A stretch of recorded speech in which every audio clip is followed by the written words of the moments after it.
في سؤال جاني عن لون روجي. أنا شفت الكومنت بس لما جيت بأرد ما أدري وين اختفى فما لقيته. خليني أقول لكم طبعا هو ميكس مليون شيء مع بعض، بس في روج أعتقد إني طيحته في مكان إذا ما خاب ظني.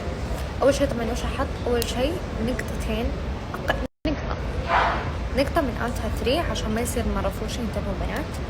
أوكي طبعا أكون حاطة مرطب عادي لشفايفي. بعدين شكل في كورونا. بعدين أحط محدد ماك، هذا بصور لكم درجته، أحدد شفايفي فيه.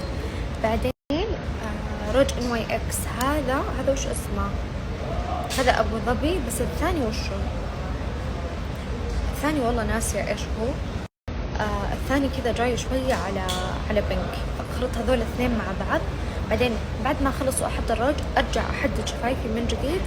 وآخر شيء من باي ماريو، هذا يعني هو زي الجلوس بس فيه لون، عرفتوا؟ لونه شوية كذا غامق فيعطي بعد لون حلو. فيعني مرة حوسة ودوخ الروج، لأن يعني أنا صدق إنسانة ما أعرف إني أحط روج لون واحد، بس تجيني عقدة نفسية من إني أحط لون واحد، فلازم كذا أسوي ميكس بين الألوان إلى ما يطلع اللون. فبصور لكم من الحين الدرجات،